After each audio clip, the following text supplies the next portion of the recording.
The Nevada desert base never truly slept. Even at 0400 hours, when most personnel were dead to the world in their barracks, generators hummed their mechanical lullabies while compressed air hissed through maintenance lines like whispered secrets. In Hangar 7, where shadows stretched long across oil-stained concrete and the smell of jet fuel hung thick as morning fog, Lieutenant Rachel Hayes moved between parked F-16s with the quiet precision of someone who belonged to the machines, more than the military. At 31, Rachel had perfected the art of invisibility. To the crew chiefs, she was simply Hayes, the mechanic who could diagnose a hydraulic leak before the pre-flight inspection and rewire a faulty navigation system with her eyes closed. To the pilots, she barely existed at all. They'd hand over their aircraft like they were surrendering luxury cars to a valet, never bothering to learn, aim, or acknowledge that she possessed flight certifications that ranked in the top 5% of all military pilots. Overqualified for maintenance, underqualified for the cockpit, her commanding officer had explained 2 years ago, when her application for the fast-track flight program was regrettably declined due to budget constraints and unit readiness. She'd never applied again, never asked why simulator scores that shattered records and engineering degrees that exceeded most pilots' qualifications somehow weren't enough. Instead, she'd learned to disappear, while other mechanics clocked out. At 1800 and headed to the perimeter bar for beer and complaints about the heat, Rachel stayed behind. She'd walk the flight line until the floodlights dimmed, then vanish into the maze of hangars where few people ventured after dark. No one asked where she went. No one noticed that her quarters remained untouched during inspection sweeps or that she never rode the transport back to barracks. But if anyone had been paying attention, really paying attention, they might have wondered about the aircraft at the far end of Hangar 7, the one with no squadron markings, no maintenance logs on the public roster, and access codes that changed weekly. They might have questioned why the hangar doors would open for exactly 5 minutes just before midnight, then close again in complete silence. The jet looked like a ghost of military engineering, sleeker than standard F-117s, darker than regulation paint allowed, with panel lines that suggested technologies not yet declassified. Most assumed it was a training mock-up or an R&D prototype gathering dust, but Rachel knew better. She'd been inside that cockpit, felt the raw power of engines designed for missions that officially didn't exist. It had started 3 months ago, with a message that self-destructed 2 seconds after she read it. Just an access code and coordinates. No explanation, no signature, no trail leading back to whoever had sent it. The hangar had unlocked without alarms. The aircraft had powered up like it had been waiting for her specifically. The first flight had been a local pattern, testing systems, learning the feel of controls that responded differently than any simulator she'd trained on. No heads-up display, no external guidance, just pure manual flight over terrain mapped, only in her memory. By the 3rd week, the missions had evolved. Coordinates in disputed zones. Observation runs into airspace where even drones feared to venture. Shadow work that left no records and asked no questions. "Hayes, you staying late?" "Again?" The voice belonged to Staff Sergeant Mike Torres, one of the few mechanics who acknowledged her existence beyond work orders. He was wheeling a tool cart past her station, genuine concern creasing his weathered face. "Just finishing up the diagnostics." "On Viper 07, she replied, not looking up from the maintenance tablet she'd been staring at for the past 10 minutes without reading a single line. "You know there's a world outside this hangar, right? Maybe grab a beer sometime. Talk to actual humans instead of just turbofan engines."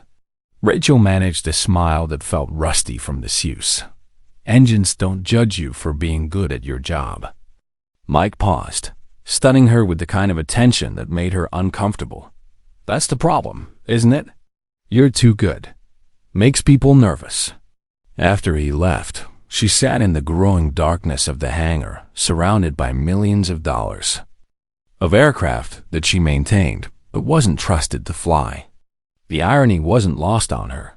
She could strip down and rebuild any jet on the line, could troubleshoot systems failures that stump pilots with decades of experience.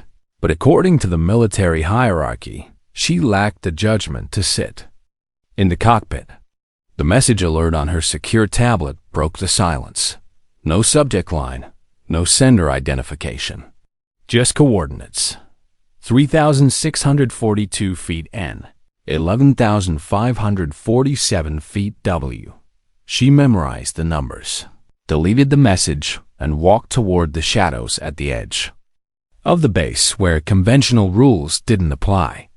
In 3 hours, she'd be airborne again, flying missions that didn't exist for people who'd never acknowledge her service.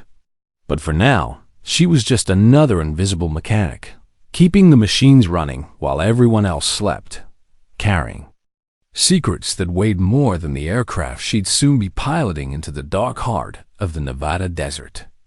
The ghost jet was waiting. 2 weeks after Mike Torres had asked about her late-night habits, Rachel noticed the changes. Subtle at first, her workstation cleaned too precisely when she arrived each morning, tools aligned with military obsessiveness that exceeded even her own standards. Then came the glances. Technicians looking away too quickly when she passed. Conversations that died mid-sentence as she approached. The kind of careful distance that suggested someone had been asking questions. The revelation came during what should have been a routine maintenance check on a grounded F-16. She was elbow-deep in the avionics bay when she heard footsteps on the hangar floor. Measured, deliberate, unfamiliar. When she emerged from the access panel, wiping hydraulic fluid from her hands, she found herself face-to-face with someone who definitely didn't belong in her world. Lieutenant Colonel David Marcus stood like he owned every inch of ground his shadow touched. Unlike the flight suit-wearing pilots who usually ignored her, Marcus wore dress blues with enough ribbons to suggest combat experience and enough authority to make even seasoned mechanics nervous. His smile was the kind that never reached his eyes. "Lieutenant Hayes," he said, consulting a tablet that somehow made her name sound like an accusation. "Impressive service record. Engineering certifications, simulator scores in the 95th percentile. Maintenance ratings that suggest you understand these aircraft better than most pilots." "Thank you, sir." She kept her voice neutral, professional, but something cold was settling in her stomach. "Tell me, what do you do with all that knowledge after your shift ends?" The question hung in the air like smoke from a controlled burn. Rachel felt the weight of every night flight, every unauthorized mission, every moment she'd spent in the cockpit of the ghost jet pressing against her chest. "I study maintenance manual, sir. Work on continuing education requirements." Marcus nodded slowly, like he was savoring a joke only he understood. "Of course, very dedicated. That's why I'm here, actually. We're implementing new security protocols. Random workstation inspections, digital access logs, that sort of thing. Making sure everyone's staying in their designated areas." He let the pause stretch uncomfortably long before continuing. "You wouldn't happen to know anything about the aircraft in the secured section of Hangar 7, would you? The one with the restricted access codes?" "No, sir. I don't have clearance for that section." "No, you don't." His smile sharpened. "But someone's been running maintenance diagnostics on it, off schedule, outside normal protocols. Interesting, don't you think?" Rachel's pulse remained steady, but she felt the familiar hyper-awareness that came with flying through hostile airspace. "I wouldn't know, sir. I'm sure you wouldn't." Marcus closed the tablet with a decisive snap. "But if you did happen to notice anything unusual, personnel in restricted areas, unexplained aircraft activity, that sort of thing, I trust you'd report it through proper channels." "Of course, sir." He walked away without another word, leaving Rachel alone with the F-16 and the sudden certainty that her invisible existence was becoming uncomfortably visible. That night, she altered her routine for the first time in months. Instead of heading directly to Hangar 7, she took a circuitous route through the base, pausing in shadows, checking for followers, moving like the ghost she'd always been, but with the acute awareness that other ghosts might be hunting her. The secure hangar opened as always, but the familiar comfort of the space felt violated. Someone had been inside, not to tamper or investigate, but to watch. She could feel it in the changed air, in the subtle repositioning of equipment that spoke of careful observation rather than careless intrusion. The ghost jet powered up normally, systems responding to her touch with mechanical loyalty. But as she ran through pre-flight checks, a new message appeared on the secure communication screen. Not coordinates this time, but a single line of text. That made her blood freeze. "You are being watched. Proceed with caution." She stared at the words until they disappeared, auto-deleted like all the others, leaving no trace except the certainty that someone else knew about the flights. Someone who was either protecting her or preparing to destroy her. In the dark mathematics of military intelligence, those two possibilities often amounted to the same thing. That night's mission took her further than ever before, deep into the contested airspace above the Mojave, where official maps blurred into classified territory. She flew with hyper-awareness, every sense attuned to the possibility of pursuit, but the sky remained empty except for stars and the distant pulse of radar installations that couldn't track what they couldn't see. When she returned, the hangar felt different again. Not watched this time, but emptied somehow, as if something vital had been removed while she was gone. It wasn't until she was walking back across the base that she realized what was missing. The comfortable certainty that she was the only one playing this particular game. The next morning brought a new face to the maintenance crew. Technical Sergeant Alex Rivera, transferred in from Edwards Air Force Base with security clearances. That seemed excessive for routine aircraft maintenance. Rivera was friendly enough, asking the right questions about squadron procedures and maintenance protocols. But Rachel noticed how often those questions circled back to work schedules and after-hours access. "You pull a lot of overtime," Rivera observed during lunch break, making conversation that felt rehearsed, dedicated to the mission. "Just thorough," Rachel replied, but she was already calculating new routes, new timing, new ways to disappear. The game was changing, and she was no longer sure who was making the rules. That afternoon, she found Mike Torres waiting by her workstation, his usual easy manner replaced by something harder, more worried. "Whatever you're doing," he said quietly, pretending to examine a parts requisition form, "be careful. People are asking questions, the kind of people who don't ask twice." He walked away before she could respond, leaving her alone with the growing certainty that her war was about to begin in earnest. But that night, as she made her way toward the shadows at the edge of the base, she carried something new alongside her usual equipment, the cold determination of someone who had finally realized that invisibility wasn't protection. It was just another kind of target. The trap was elegant in its simplicity. Rachel didn't see it coming until it was too late to avoid and too obvious to deny. It arrived disguised as routine, a standard maintenance requisition for the ghost jet that appeared on her official work orders, complete with Marcus's digital signature and a deadline that made her stomach drop. 0800 hours. The following morning, she stared at the tablet screen in her quarters, reading the impossible request again and again. The aircraft wasn't supposed to exist on any maintenance roster. It had no official designation, no squadron assignment, no paperwork trail that connected it to normal operations. Yet there it was in black and white. Diagnostic evaluation and systems check. Priority Alpha.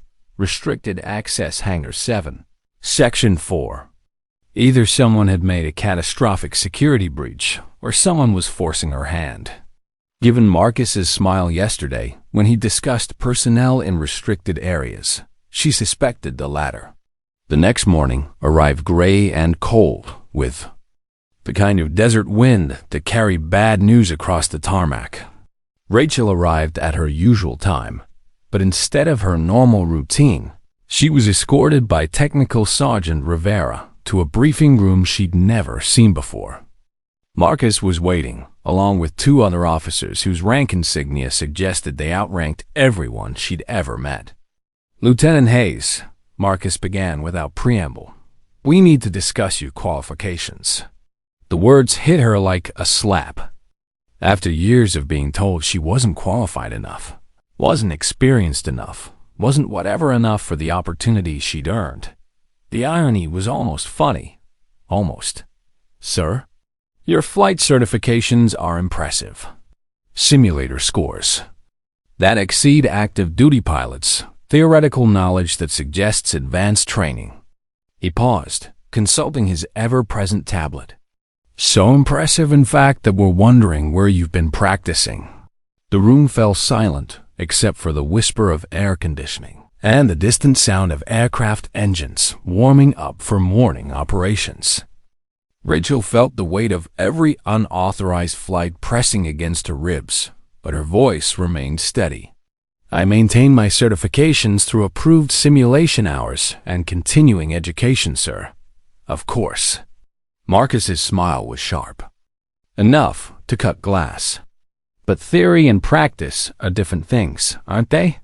For instance, someone with your theoretical knowledge might be able to handle advanced aircraft systems. Might even be tempted to test those theories." One of the other officers, a colonel whose nameplate read Harrison, leaned forward. "Lieutenant, we're implementing a new security protocol. All personnel with advanced flight qualifications will undergo practical evaluation. Consider it a career development opportunity." The words sounded reasonable, even generous, but Rachel could hear the trap closing around her. They were going to put her in a cockpit, officially, and see if her performance matched someone who'd been flying unauthorized missions for months. If she flew too well, she'd expose herself. If she flew poorly, she'd be lying about her capabilities. Either way, they'd have their answer. "What type of evaluation, sir?" "Standard aircraft familiarization. Nothing you can't handle." Harrison's smile matched Marcus's for predatory satisfaction. "Report to Hangar 7, Section 4, 1400 hours. We'll be conducting a comprehensive flight readiness assessment." Rachel felt something cold and final settle in her chest. They were calling her bluff with the one aircraft she knew better than any pilot on the base. The Ghost Jet wasn't just evidence of her unauthorized activities. It was going to be the instrument of her exposure. The rest of the morning passed in a haze of routine maintenance tasks that felt surreal against the backdrop of her approaching confrontation. Mike Torres kept shooting her worried glances, but she couldn't risk explaining what was happening. Rivera seemed unusually attentive, asking questions about her weekend plans and commenting on how quiet she'd been. At 13:30 hours, she made a decision that felt like jumping off a cliff. Instead of reporting to Hangar 7, she walked to the base communications center and filed a formal request that would either save her career or destroy it completely. She was requesting immediate transfer to the Inspector General's office for the purpose of filing a whistleblower complaint regarding unauthorized aircraft operations and potential security violations. The paperwork was processed with surprising speed, which told her everything she needed to know about how carefully this entire situation had been orchestrated. By 1400 hours, she was sitting across from Inspector General Colonel Patricia Wells, a woman whose reputation for ruthless honesty made Marcus look like a diplomat. "Lieutenant Hayes," Wells began, her voice carrying the kind of authority that made people confess to crimes they hadn't committed. You've made some serious allegations. Unauthorized aircraft operations, security protocol violations, potential misuse of classified assets. These are career-ending accusations. Yes, ma'am. They're also the kind of accusations that require evidence. Substantial evidence. Do you have substantial evidence, Lieutenant? Rachel took a breath that felt like stepping into the cockpit of the ghost jet for the first time. Terrifying and inevitable and somehow exactly right. Yes, ma'am, I do. She reached into her flight jacket and pulled out a data storage device that she'd prepared months ago, but never thought she'd have the courage to use. Complete maintenance logs, flight data recordings, and communication intercepts from an unregistered aircraft operating out of this base for the past 4 months. Wells's expression didn't change, but something shifted in the room's atmosphere. And how did you obtain this information, Lieutenant? Because I've been the one flying it, ma'am. The silence that followed felt like the moment between lightning and thunder, electric with potential and heavy with consequences. Wells studied her with the kind of attention that seemed to catalog every thought Rachel had ever had. I see. And why are you bringing this to me now? Because someone's been watching me. Someone who knows about the flights but hasn't stopped them. And this morning, they tried to trap me into exposing myself through an official evaluation. Rachel's voice grew stronger as she continued. I think they've been using me to test the aircraft and its systems. Every mission I flew was being monitored, recorded, analyzed. I wasn't conducting unauthorized operations. I was being an unwitting test pilot.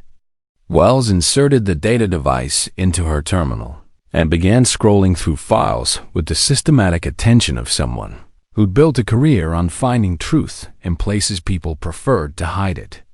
After several minutes that felt like hours, she looked up. Lieutenant Hayes, you're either the most honest person I've ever met, or you're about to go to prison for a very long time.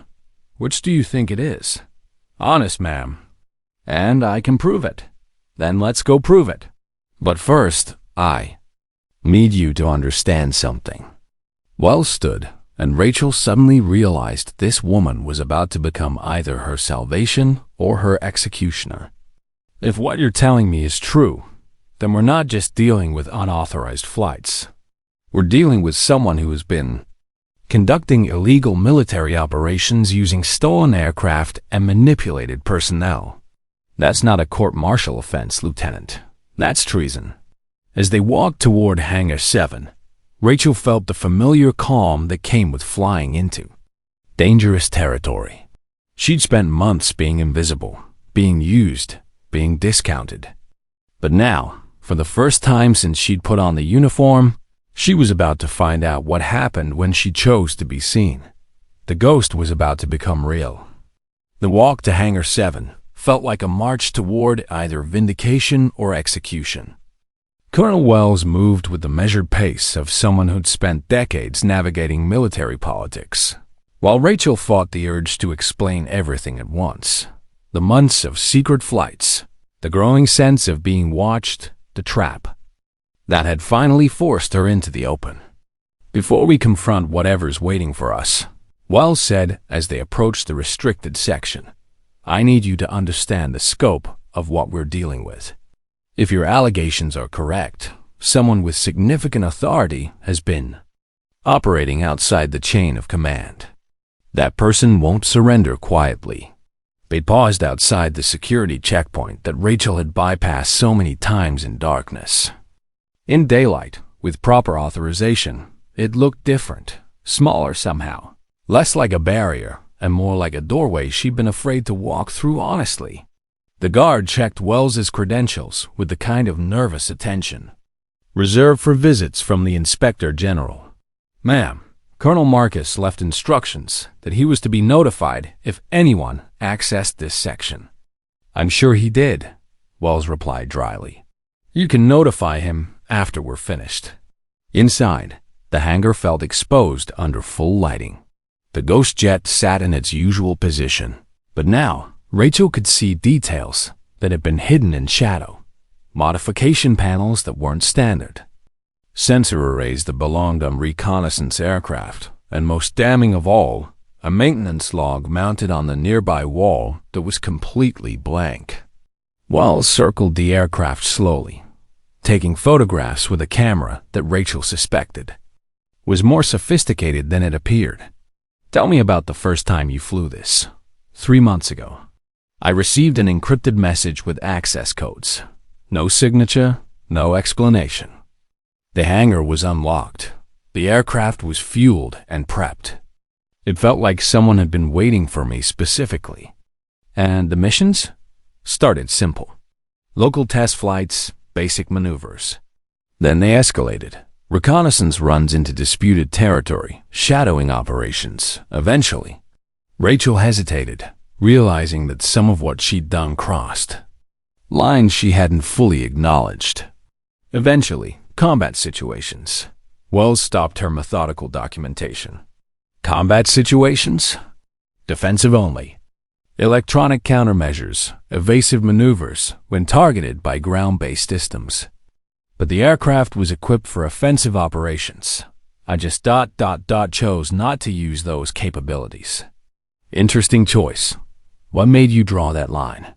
The question hung in the air while Rachel considered how to explain the moral calculations that had guided her through months of unauthorized operations. Because once you cross into offensive action without orders, you're not a soldier anymore. You're something else. Wells nodded slowly, like the answer had told her something important. She continued her examination of the aircraft, occasionally asking technical questions that revealed she understood aviation systems better than most pilots. When they reached the cockpit, she studied the interior with particular attention. This is modified far beyond standard specifications. Some of these systems ... She trailed off, taking more photographs. Lieutenant, who briefed you on the aircraft's capabilities? No one? I learned through trial and error. The interface is intuitive, but there are systems I still don't fully understand. Show me. For the next hour, Rachel walked Wells through the aircraft systems, explaining the modifications she'd discovered, the unusual capabilities that had emerged during flight operations, and the growing sophistication of the missions she'd been assigned. With each revelation, Wells's expression grew more serious. This isn't just unauthorized testing, Wells concluded as they finished the technical review. This is development of weapon systems outside Congressional oversight. Someone has been funding advanced military research through black-budget operations. Before Rachel could respond, the hangar's security door opened with a pneumatic hiss. Colonel Marcus entered, flanked by Technical Sergeant Rivera and 2 security personnel Rachel didn't recognize. His smile was gone, replaced by something that looked like barely controlled anger. "Inspector General Wells," he said with forced civility. "I wasn't aware you were conducting operations in my facility." "Your facility?" Wells's voice carried the kind of quiet authority that made full colonels remember they weren't the highest-ranking officers in the military. "Colonel Marcus, this is Lieutenant Hayes. I believe you two have met." "We have. In fact, I was expecting Lieutenant Hayes for a flight evaluation this afternoon. She failed to report as ordered." Wells stepped slightly forward, positioning herself between Marcus and Rachel in a gesture that looked casual but felt protective. "I'm afraid Lieutenant Hayes had more pressing obligations. She's been providing testimony regarding unauthorized military operations." The silence that followed felt like the moment before an explosion. Marcus's eyes moved from Wells to Rachel and back again, calculating odds and options with visible intensity. "Unauthorized operations?" he said finally. "I'm not sure what you mean. I think you are." Wells pulled out her tablet and scrolled to one of the files Rachel had provided. Flight logs indicating unregistered aircraft conducting operations in restricted airspace. Maintenance records showing modifications to classified systems without proper authorization. Communication intercepts suggesting coordination with unidentified command structures. Marcus glanced at Rivera, who gave an almost imperceptible shake of his head. Some silent communication passed between them, and Rachel realized she was watching a conversation conducted entirely in code she didn't understand. "Inspector General," Marcus said, his voice taking on the measured tone of someone choosing his words very carefully. "I think there's been a misunderstanding. Lieutenant Hayes has been participating in a classified evaluation program. All operations have been properly authorized through appropriate channels. Then, you won't mind providing documentation of those authorizations, of course. Though, some of the materials will require additional security clearances." Colonel Marcus, Wells's voice cut through his explanation like a blade. "I have been conducting Inspector General investigations for 15 years. I can tell the difference between classified operations and illegal ones. Would you care to revise your statement?" The hangar fell silent, except for the whisper of ventilation systems and the distant sound of normal base operations continuing outside. Rachel watched Marcus's face as he weighed his options, seeing the exact moment he realized that cooperation and confrontation would both lead to the same destination. "I think," he said slowly, "we should continue this conversation in a more appropriate setting, with proper legal representation." Wells nodded as if she'd been expecting exactly that response. "I think you're right. Lieutenant Hayes, you're dismissed. Report to my office at 0800 tomorrow. We'll need to complete your formal statement." As they walked away from the hangar, leaving Marcus and his team standing beside the ghost jet like mourners at a funeral, Wells spoke quietly without breaking stride. "Lieutenant, you've just ended several careers and potentially prevented what could have escalated into an international incident. I hope you understand the significance of what you've done." Rachel did understand. She also understood that her own career was probably over, that she'd traded years of invisible service for one moment of visible honesty. But as they emerged into the harsh Nevada sunlight, she felt something she hadn't experienced in months. The clean satisfaction of flying straight and level instead of in the shadows. The ghost jet would fly no more unauthorized missions. And neither would she. The secure conference room in the Inspector General's building felt like a courtroom, designed by people who understood that truth was often more dangerous than lies. Rachel sat across from Colonel Wells and two other officers whose presence suggested this investigation had grown beyond simple unauthorized flight operations. The data projector displayed financial records, communication logs, and aircraft modification schematics that painted a picture far more complex than she'd imagined.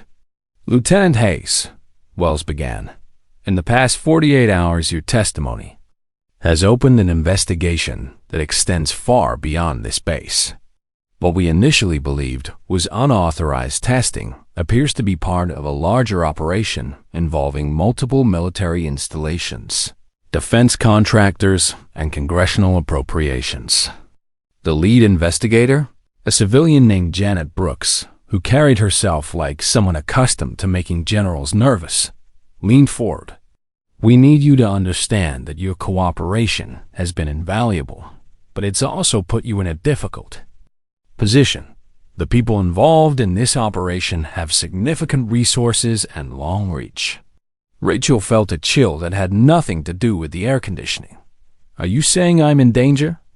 "We're saying you're the primary witness in a case that could result in multiple prosecutions for violation of congressional oversight, misappropriation of defense funds, and potential treason." Brooks consulted her tablet. "Colonel Marcus and Technical Sergeant Rivera have both requested immediate transfers to overseas assignments. Their requests have been denied."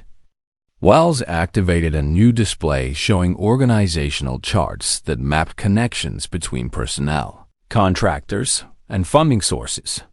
"Lieutenant, I need you to look at this network and tell me if you recognize any other names or faces." The charts were bewildering in their complexity, lines connecting dozens of names across multiple installations, with the GhostJet program sitting at the center like a spider in a web of illegal operations. But one name jumped out at her, hitting like recognition, like a physical blow. "General Patricia Hammond," she said, pointing to a name near the top of the hierarchy. "She visited the base 6 months ago, toured our facilities, met with senior staff. I remember because she specifically asked about maintenance capabilities and advanced systems testing." Brooks and Wells exchanged a look that confirmed Rachel's growing suspicion that she'd stumbled into something much larger than unauthorized test flights. "General Hammond oversees the Advanced Defense Systems Committee," Brooks explained. "She has authority over black budget programs and classified weapons development.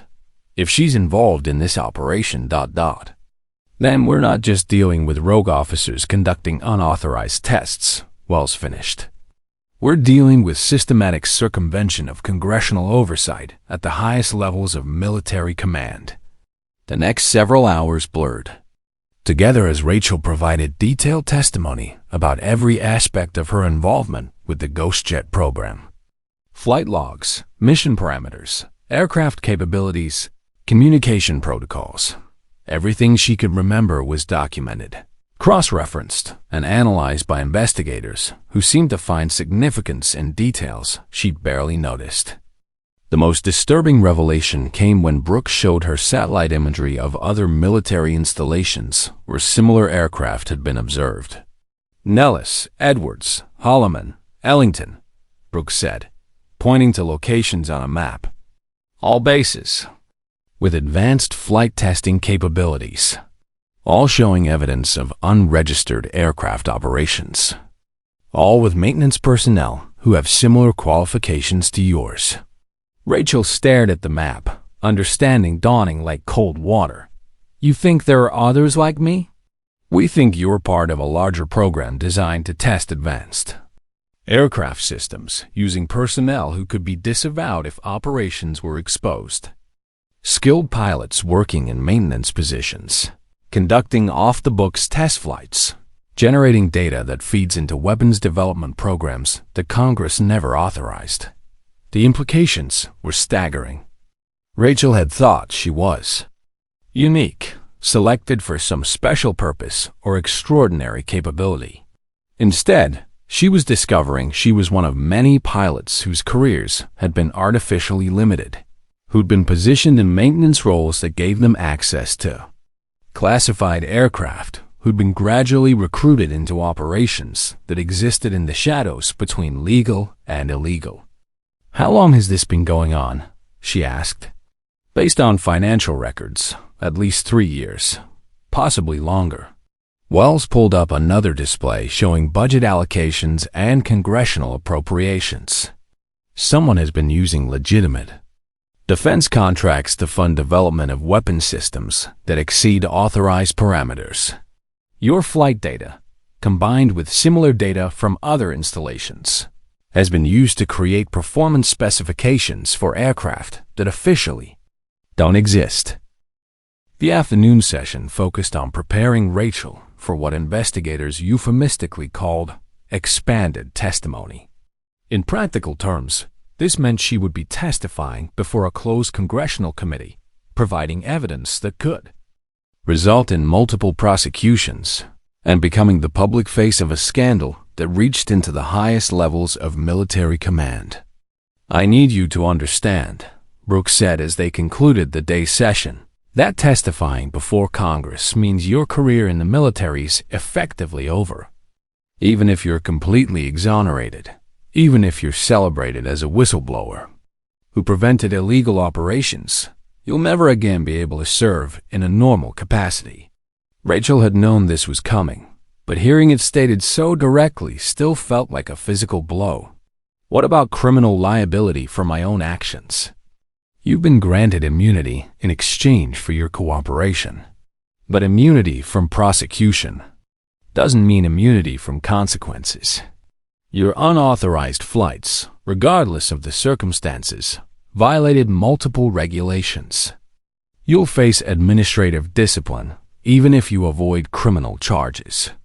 That evening, Rachel sat in her quarters for what she knew would be one of the last times, looking through personal belongings she'd soon need to pack.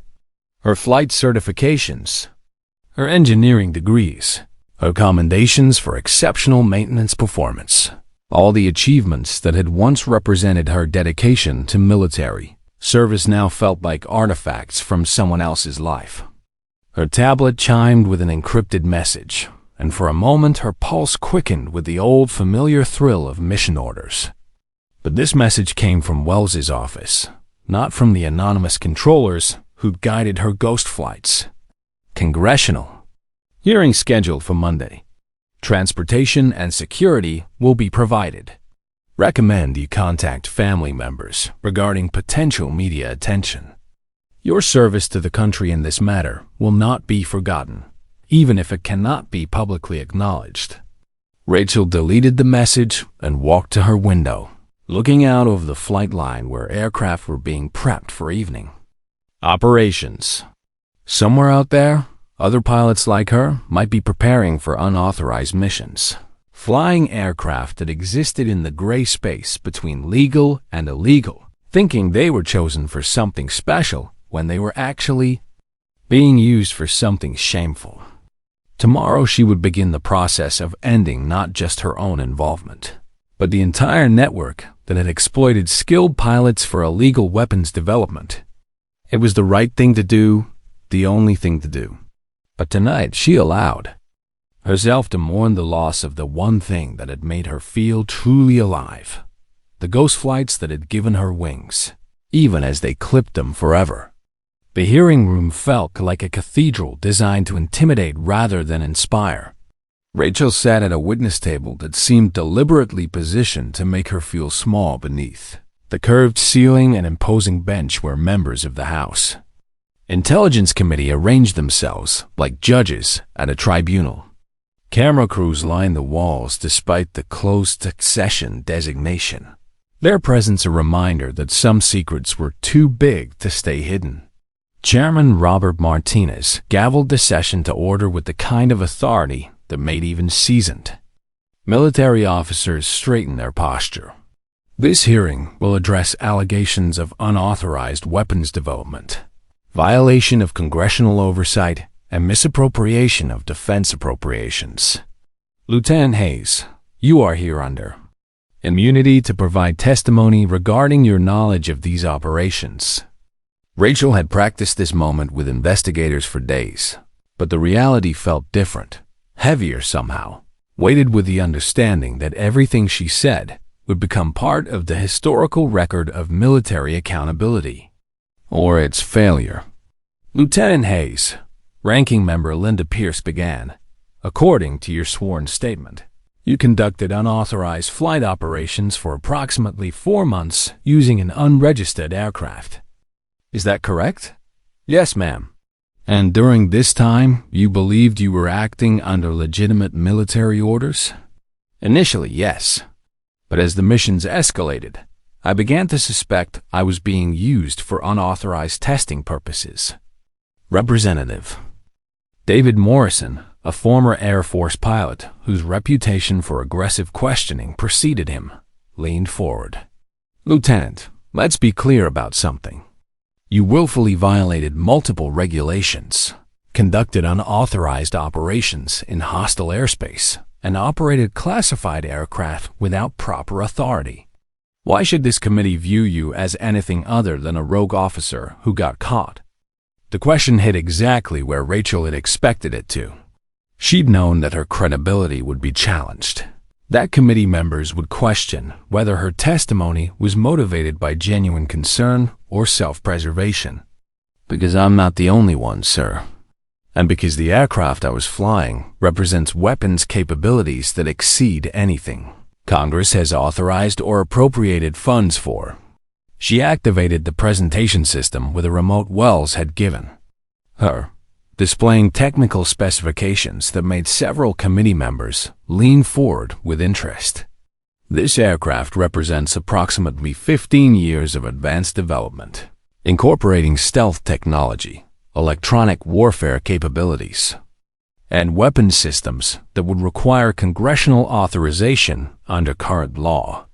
Yet it was developed and tested using black budget funds that were diverted from legitimate defense contracts.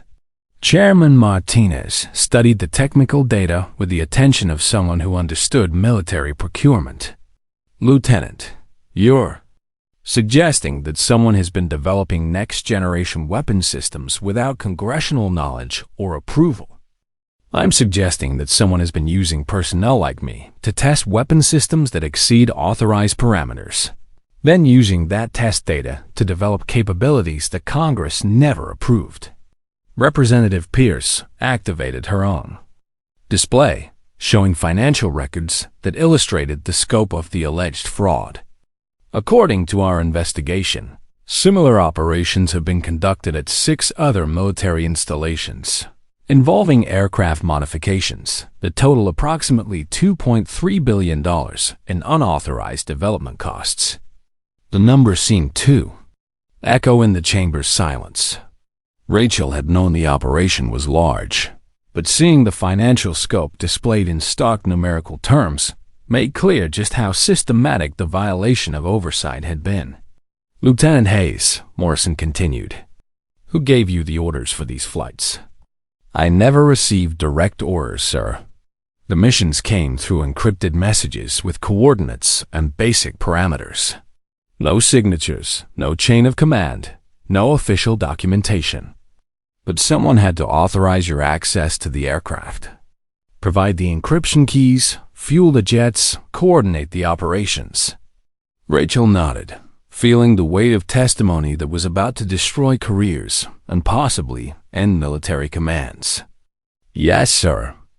Based on the investigation's findings, that authorization came from General Patricia Hammond's office through a network of subordinates who may not have understood the full scope of what they were facilitating.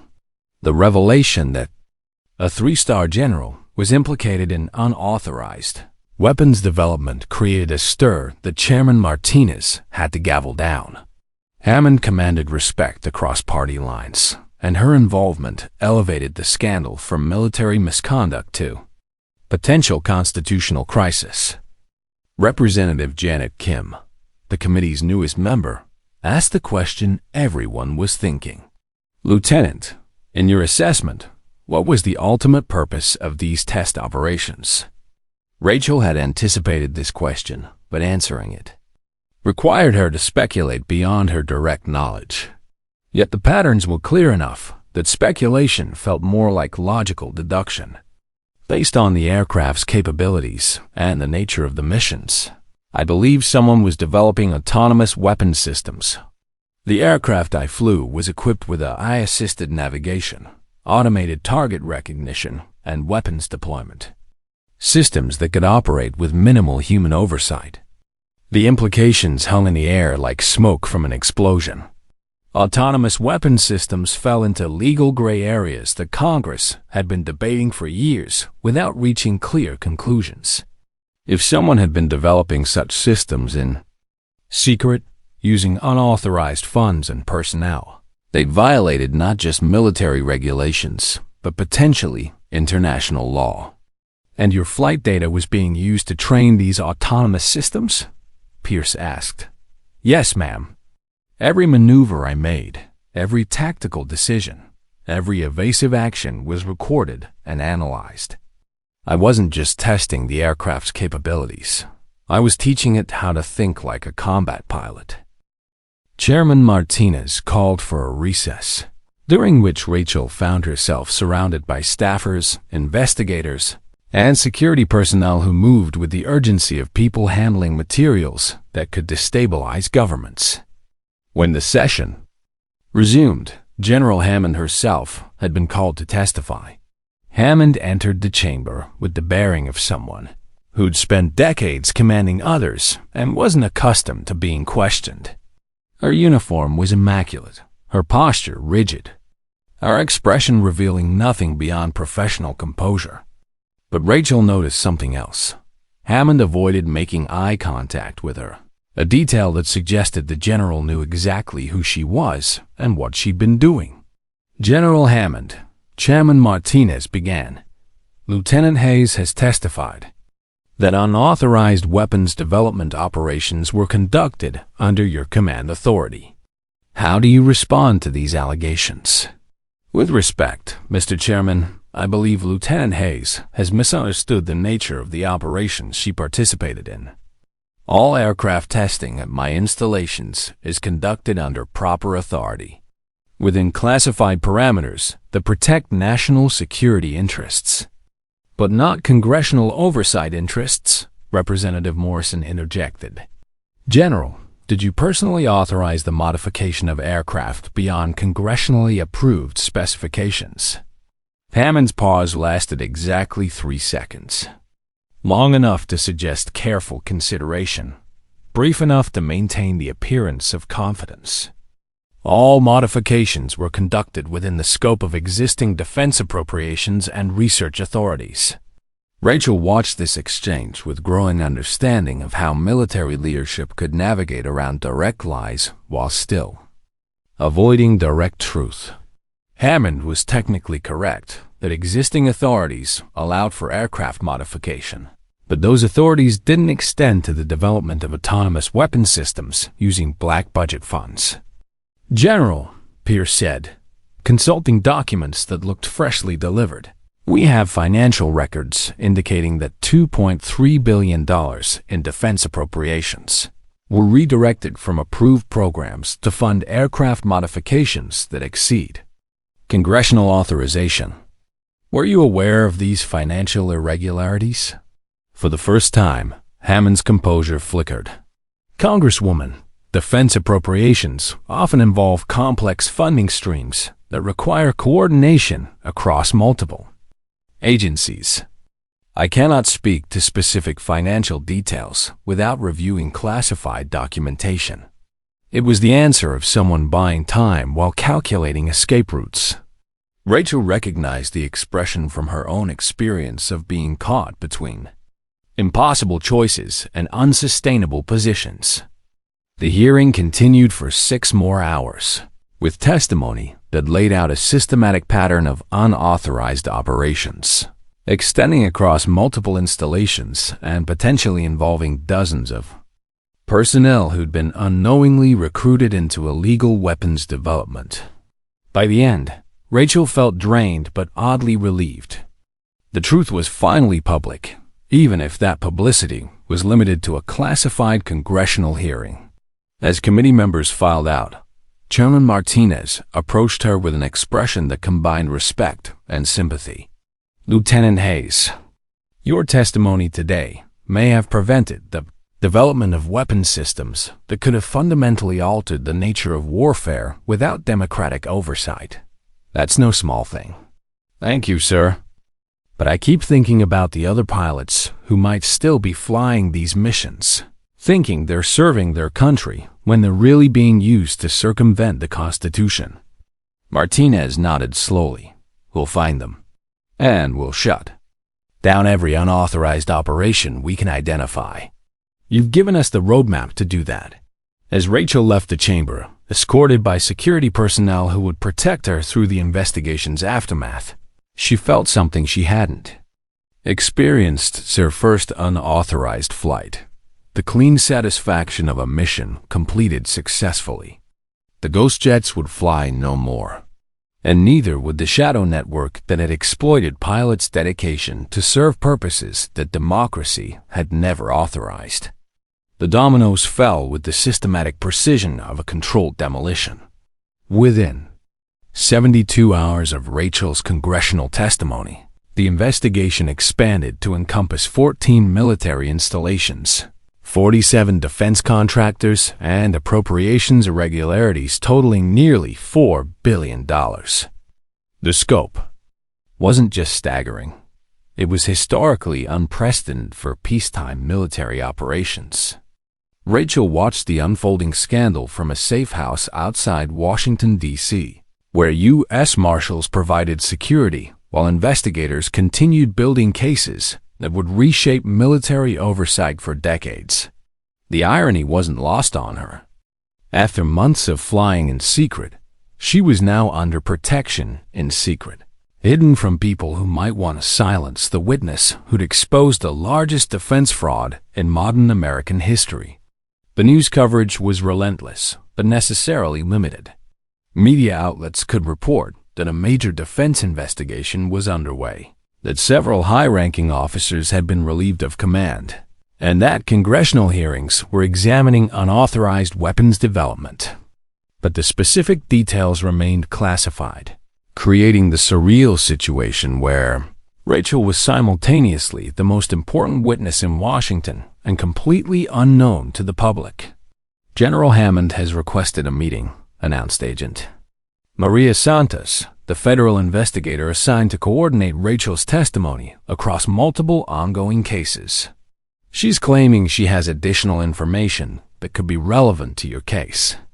Rachel felt the familiar alertness that had kept her alive during dozens of unauthorized flights. Is that normal? For targets of investigation to request meetings with witnesses? No, which is why we're treating it as potentially significant. Santos consulted her tablet, scrolling through what looked like legal documents. Her attorney is claiming she was operating under higher authority that extends beyond military command structure. The implications were staggering. If Hammond was suggesting that civilian leadership had authorized the unauthorized weapons development, the investigation could extend into the executive branch itself, potentially reaching levels of government that would make military misconduct look trivial by comparison. Does she want immunity in exchange for testimony? That's what we're trying to determine. But Lieutenant, I need you to understand something. If Hammond is telling the truth about higher authorization, then your testimony becomes even more critical. You might be the only witness who can verify the operational details of what was actually being developed. The meeting took place in a conference room that felt like a cross between a courtroom and a bunker. Reinforced walls, no windows, security systems that could detect electronic surveillance from orbit. Hammond entered flanked by two attorneys, whose presence suggested she was taking the legal implications very seriously indeed. Face to face for the first time since the scandal broke, Rachel was struck by how much the general had aged in just a few days. The rigid military bearing remained, but something fundamental had shifted in her demeanor. The confidence of command, replaced by the careful calculation of survival. "Lieutenant Hayes," Hammond began, her voice carrying formal respect that none of the warmth usually associated with senior officers addressing subordinates. "I want you to know that I never intended for any of this to compromise your career or put you in danger. With respect, General, intention and result are different things." Hammond nodded slowly, acknowledging the hit. "You're right. But I need you to understand the context of what you were participating in. The aircraft you flew, the missions you conducted, they weren't unauthorized experiments. They were responses to threats that traditional military procurement couldn't address quickly enough." Agent Santos leaned forward. "General, are you claiming these operations were authorized by civilian leadership?" "I'm claiming they were authorized by people with authority that extends beyond normal military channels. Authority that recognized the need for advanced defensive capabilities in response to threats that couldn't wait for congressional appropriations and oversight." Rachel felt a chill of recognition. "You're talking about emergency powers." Someone claimed national emergency authority to bypass Congress. Not claimed, exercised. Hammond's voice carried the weight of someone revealing state secrets that would reshape American government. "The threats we were responding to, foreign development of autonomous weapon systems, electronic warfare capabilities that could cripple our traditional aircraft, required responses that the normal procurement process couldn't deliver." For the next 2 hours, Hammond laid out a narrative that was simultaneously more and less damaging than what investigators had discovered.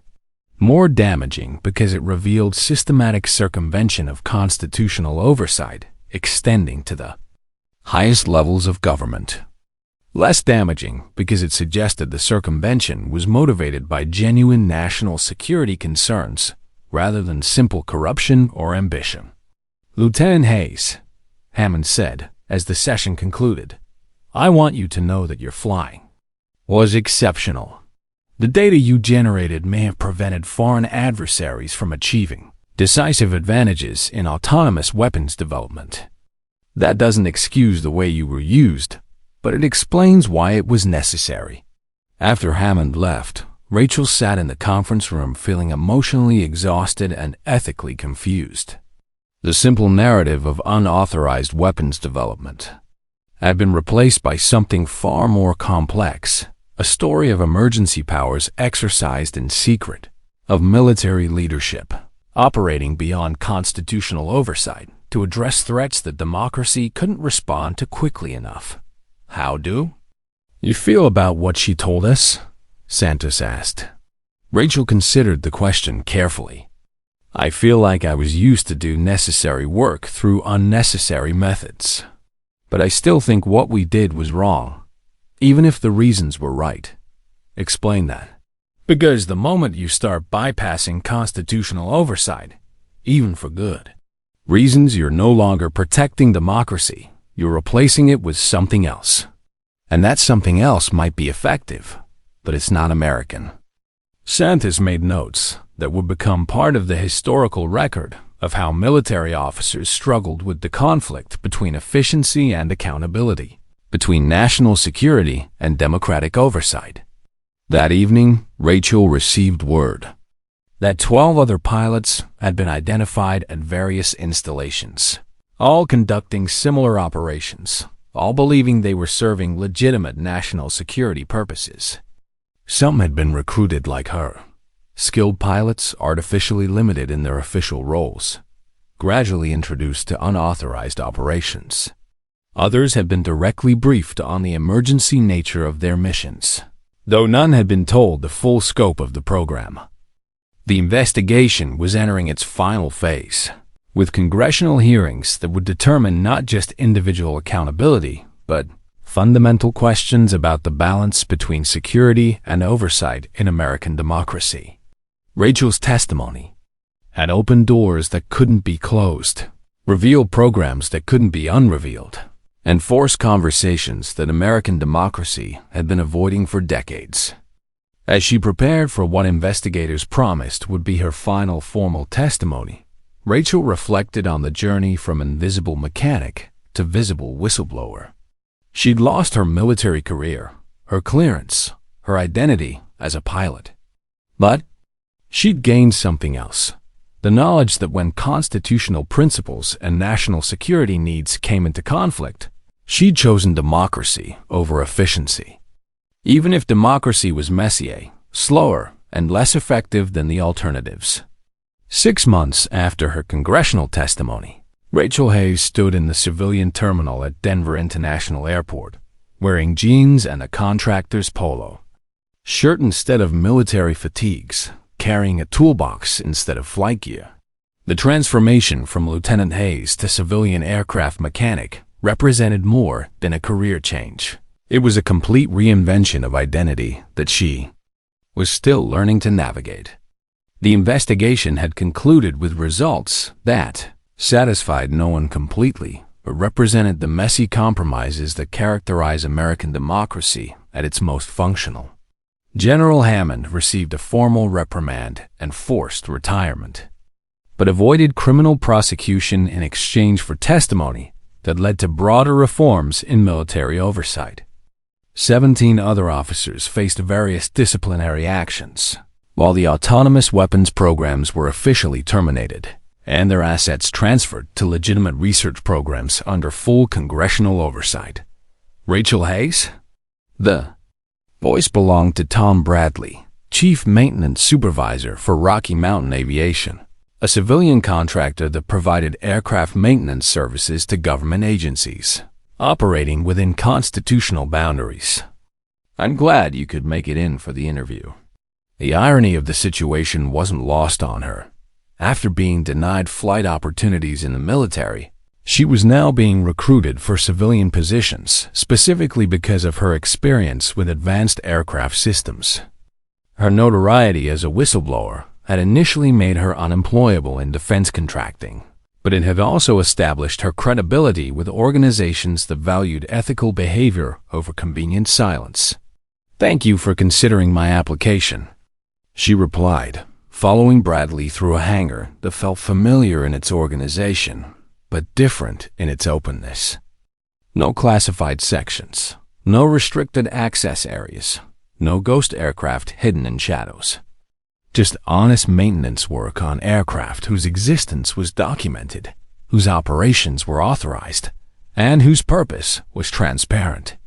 "Your qualifications are obviously exceptional," Bradley said as they walked past civilian contractors working on aircraft that Rachel recognized as standard government fleet vehicles. "But I need to ask about the obvious question. Are you comfortable working on aircraft you won't be flying?" The question struck at the heart of what Rachel had been wrestling with for months. Her unauthorized flights had given her the closest thing to fulfillment she'd ever experienced, but they'd also taught her the difference between flying and being flown, between choosing her missions and being chosen for them. "I've learned that being responsible for keeping aircraft safe is more important than being the one in the cockpit," she answered honestly. "I'd rather maintain aircraft that are flown by authorized pilots for legitimate purposes than fly aircraft for purposes I don't fully understand." Bradley nodded approvingly. "That's exactly the kind of perspective we need. We maintain aircraft for agencies that operate under full oversight, with documented chains of command and transparent purposes. No shadows, no secrets, no off-the-books operations." The job offer came 3 days later, along with a letter from Inspector General Wells that had arrived through channels she didn't recognize, but somehow trusted implicitly. "Lieutenant Hayes," the letter began, using her former rank in a way that felt respectful rather than nostalgic. "I wanted you to know that your testimony has resulted in systemic changes to military oversight that will prevent similar unauthorized operations for decades to come. Congressional appropriations now include specific language requiring transparent documentation of all aircraft modifications, and new protocols ensure that emergency powers cannot be used to circumvent constitutional oversight without explicit congressional notification." The letter continued with details about the broader impact of her whistleblowing. Defense contractors now operated under enhanced oversight. Military personnel with advanced flight qualifications were tracked through systems designed to prevent their exploitation, and new protections have been established for service members who reported unauthorized operations. "But perhaps most importantly," Wells wrote, "your example has demonstrated that individual conscience remains the strongest safeguard against institutional corruption. Your willingness to risk your career for constitutional principles has inspired changes that extend far beyond the specific programs you exposed." Rachel read the letter twice, then filed it in a folder she'd created for documents that represented the civilian life she was building from the ashes of her military career. The folder also contained her new employment contract, apartment lease, and registration for night classes in aviation electronics education. She was pursuing not to advance her career, but to better understand the systems she'd be maintaining. 3 weeks into her new job, she was working on a routine maintenance check when her supervisor approached with a clipboard and an expression. She'd learned to associate with interesting assignments. "Hayes, we've got a special project. Government contract. Civilian aircraft used for atmospheric research. Advanced systems, cutting-edge technology, but completely transparent operations. Interested?" She looked up from the engine compartment she'd been inspecting, wiping oil from her hands with the kind of methodical attention she'd always brought to aircraft maintenance. What kind of atmospheric research? Climate monitoring, air quality, assessment, storm tracking. Scientific research with clear civilian applications and full public documentation. The aircraft are modified for extended range and specialized sensor arrays, but every modification is documented and approved through normal regulatory channels. The description sounded almost too good to be true. Advanced aircraft technology, applied to legitimate scientific purposes, with transparent oversight and public benefit. After months of wondering whether she'd ever again work on aircraft that represented the best aspects of aviation technology, the opportunity felt like a gift. "I'm interested," she said, meaning it completely.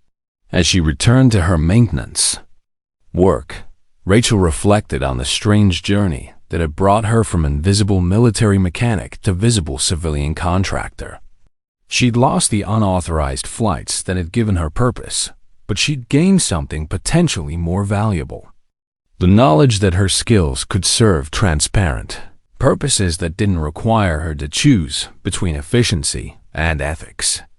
That evening, she drove to a small airport outside Denver, where civilian pilots trained on aircraft that anyone could photograph, whose flight plans were filed with public agencies, whose purposes were documented, and whose operations were regulated by civilian authorities accountable to democratic oversight.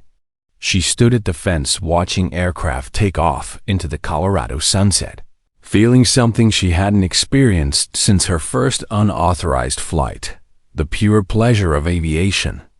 Technology serving human purposes without moral compromise. The pilots climbing into that sky were flying missions they could discuss openly, using skills they'd developed through transparent training, serving purposes that democracy had authorized and oversight had verified. She would never again feel the adrenaline rush of flying in the shadows, operating beyond official acknowledgement, carrying out missions that existed in the gray space between legal and illegal. But she would have something better, the satisfaction of work that aligned with her values, of skills used for purposes she understood completely, of service that strengthened rather than circumvented the democratic institutions she'd sworn to protect. The ghost jets would fly no more, but the aircraft she maintained now would carry scientists and researchers into the same sky, pursuing knowledge that belonged to everyone rather than serving purposes that belonged to no one.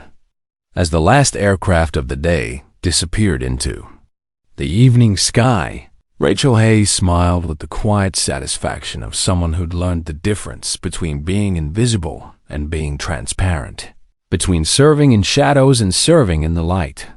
She was no longer a ghost. She was finally, completely herself. If you enjoyed this story, don't forget to hit the subscribe button and become a part of our Everyday Life Stories community. Where are you watching from? Drop a comment below. We love hearing from our amazing viewers around the world.